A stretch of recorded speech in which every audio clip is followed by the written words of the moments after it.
Welcome to Eat Good, and I'm your host, Kirly-Sue. And this is the show where you, the viewers, have requested quick, easy and tasty, easy to make vegan dishes.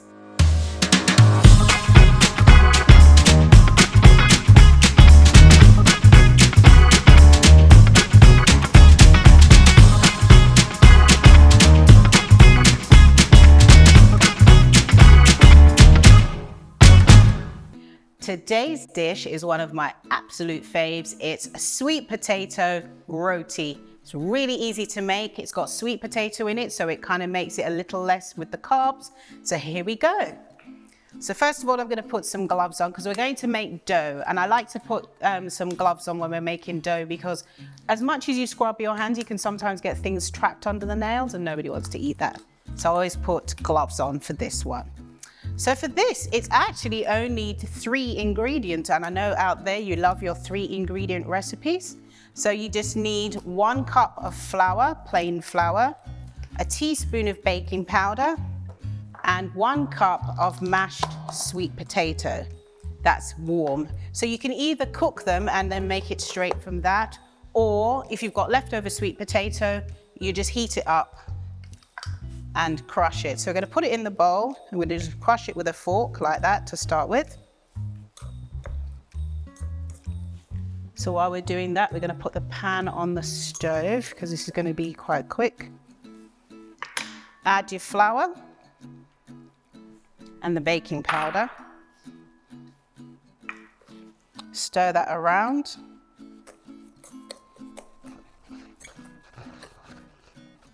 And then you're going to put your hands in because you're going to knead it together to make a dough. So give it a good press. The sweet potato, if you've heated it up, you might need to let it cool down a little bit before you can handle it. You knead it in the bowl like this. You just keep going till it starts to come together and it changes color a little bit, but that's what you want. It's perfectly fine. And this is really good to serve with a curry or whichever dish you like. You can use it as a wrap. It's just so quick and easy to make. And it's so flavorful and versatile at the same time. So there we go. We have it now. It's come together in a dough. Yep, it's looking good. We're having a good dough day. All right, so once it's done like that, take it out, put it onto your board. Put that over here. And then we're going to cut it into 4 pieces. Just get a knife. Just go like that and like that. So you put 3 pieces to the side. And then you're going to roll this one out. So you need to make sure you've got plenty of flour. So we're going to flour our rolling pin. And you're going to roll it out. You're going to roll it out quite thinly. You don't want it too thick. So you want it to cook quite quickly as well. So roll it out till it's flat. There you go.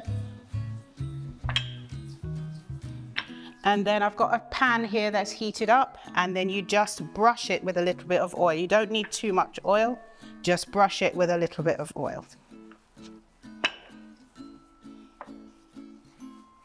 Then you transfer it to the pan and allow it to cook on the first side. I'm going to turn this up.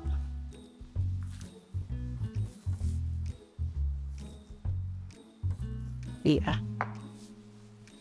And just watch it. It needs to about 3 to 5 minutes on one side and then the same on the other side, and then it's ready. We're going to put it on our lovely plate over there.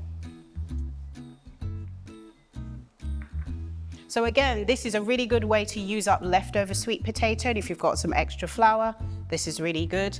Also, if you're having a party, you could have a roti station. So you could have somebody making these, and then you have the different fillings that they can put into the roti. So you can have it on demand, and people will love that, I assure you.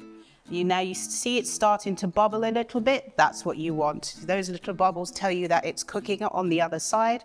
So after your 3 minutes, then you're going to flip it over, wait another 3 minutes, and then it's done, and we do the next one. So while we're waiting for that, let's roll out the second one. Make sure you've got plenty of flour and roll it out carefully, like that. And you can kind of make it a rounder shape if you kind of engineer the rolling pin to go kind of round like that.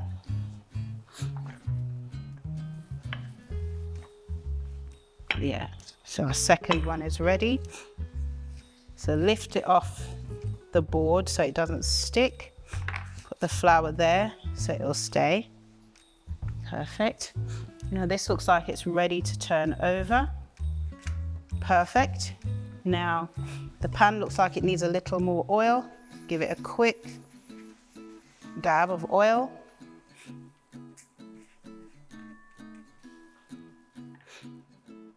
There you see it's starting to look a nice roti-ish color. Give it a little oil on the top, just a little bit. And the oil I have here, I think this is coconut oil. You can use any type of oil you want, really. Sunflower oil, vegetable oil, any type of oil that you have handy is perfectly fine for this dish. I wouldn't use olive oil because olive oil has a low heating point, takes longer to heat up. But any other oil is perfectly fine. This is looking nice. I'm pleased with this. All right, so our second one, it's got almost time to put that one in. Let me just have a quick look. Yeah, it's cooked on the other side. So pop that on the plate. Oil our pan. Put the second one in. Perfect. I'm pleased with these. And while that one's cooking, multitask and get the next one ready. Just roll it out. Just move it around. Don't have to apply too much pressure. Just make sure it's nice and thin so that it cooks through quickly. There we go. I think this one might need turning. Check. Yep. I think this needs to turn down a little bit.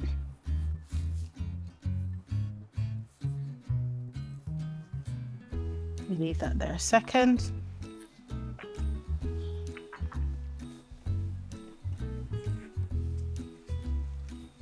And put some more oil.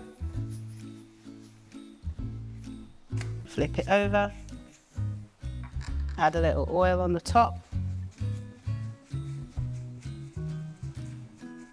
Yes, these are looking good. So just want to make sure it's cooked all the way through. So that's our second one. And while that one's waiting, we can roll out the fourth one like this.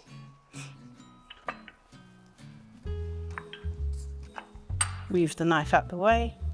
So we save time. So we're doing like a little production line here.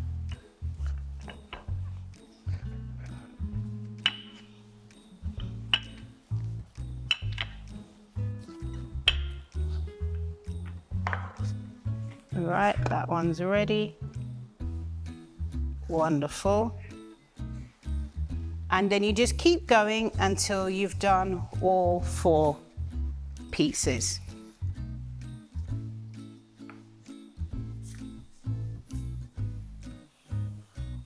Right, I'm going to turn this down a bit. Yeah, 6 should be fine. And we've got 1 more to go after that, and then we're done. See, it doesn't take much time at all.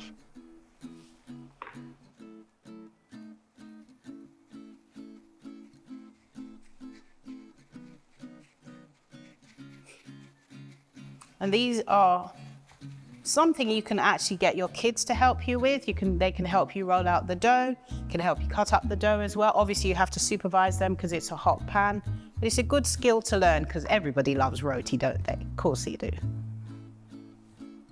You can make this using spelt flour.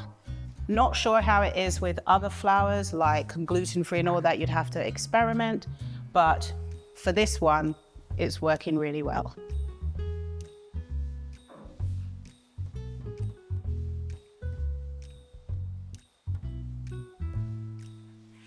All right, that's ready to turn.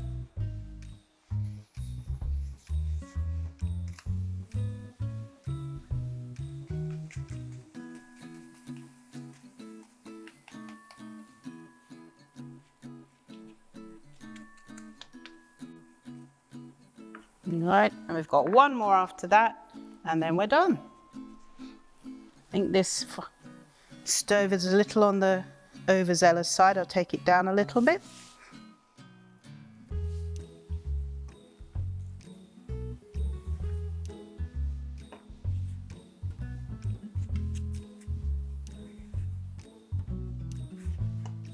Yeah, I think that's done. Give it another second.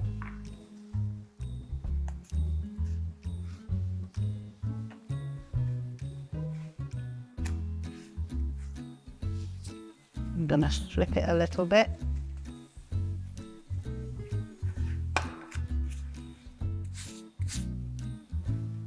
All right, that one's done. And our final one, let's just make sure we oil the pan well.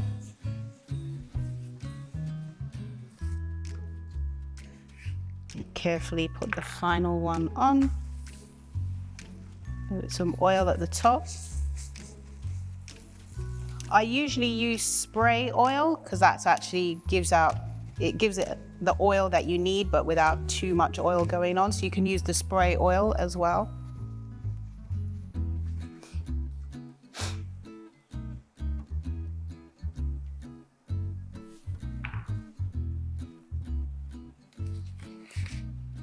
We can take the gloves off now as we're on the final one. It is looking lovely. I'm pleased with these. And what you want to do is look for the bubbles. So yeah, it's starting to bubble. You can see it there. Starting to bubble. I can see a few. That's really good because that's when you know it's starting to cook through. So just give it another minute or so, and then we're going to flip it over.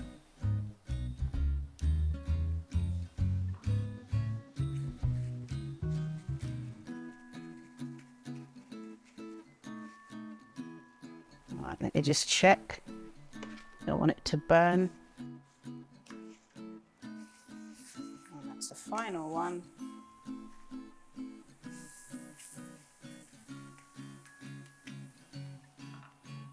And you can use any kind of sweet potato, the white sweet potato, the pinky color sweet potato, the yellowy one, any sweet potato that you have will work for this. The more watery the sweet potato is, the better for this particular recipe. But any one you have to hand will work perfectly fine. So this is our final one, and then that's it. We've done our sweet potato rotis. Just check how it's doing under there. Yeah, it just needs another minute.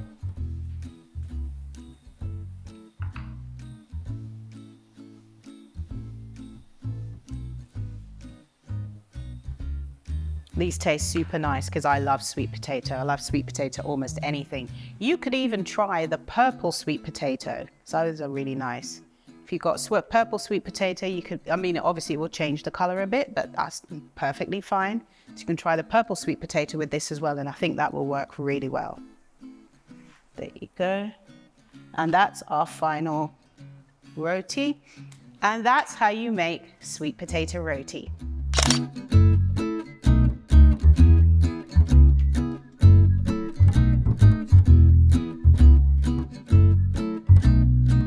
For more episodes like this, go to Hope Channel Southeast Asia or follow on hopetv.asia.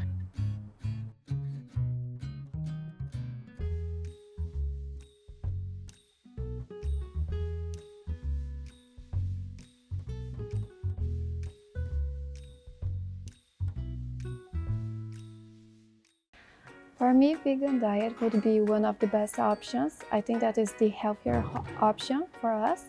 And you can have a better lifestyle better results for your life and your body, your mind, and everything. So I think that would be one of the best options, vegan diet.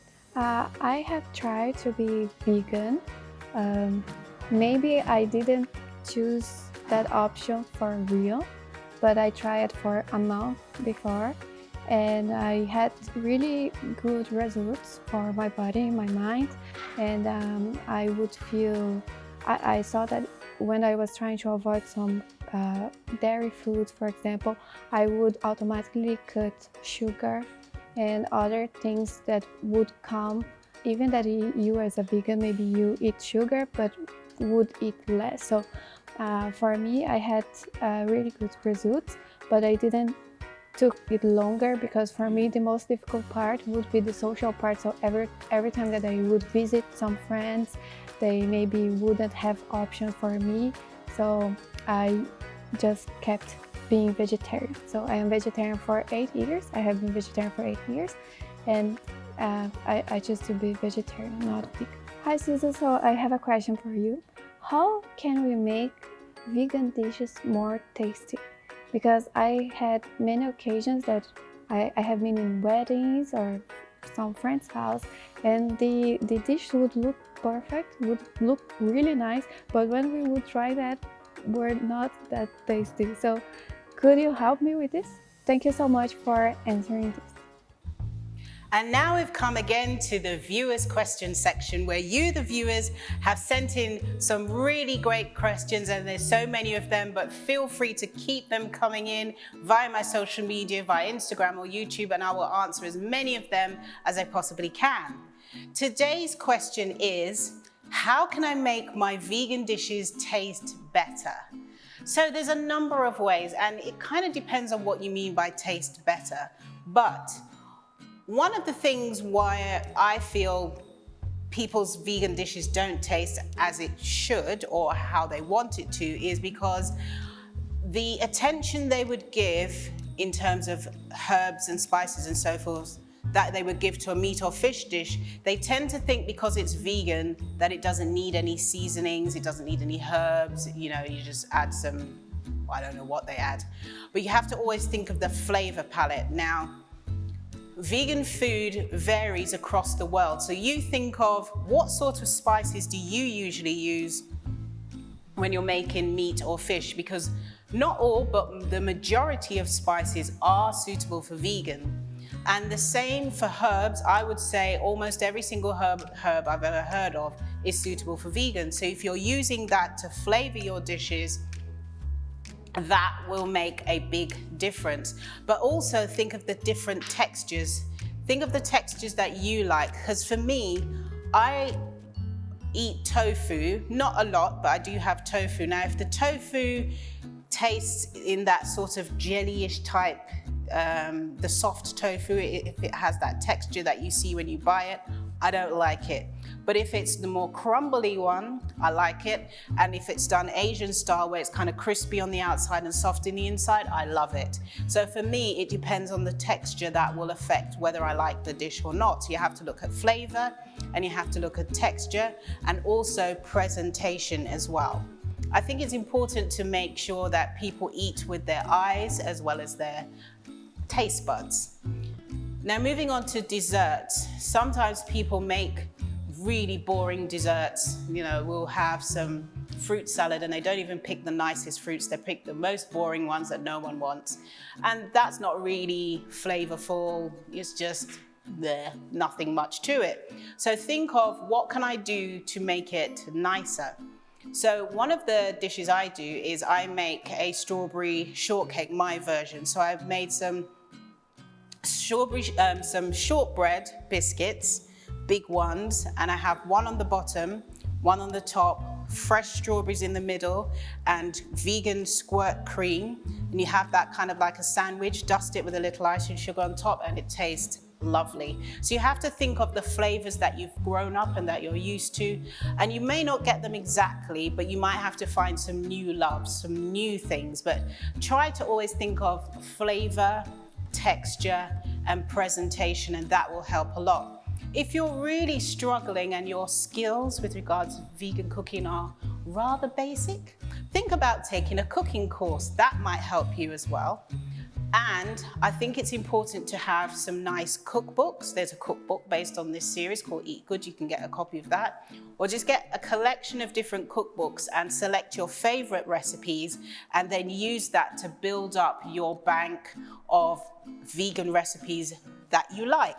Try out lots of different ones. I always think a recipe is a guide and you can adapt it to how you want it. You don't have to be exact.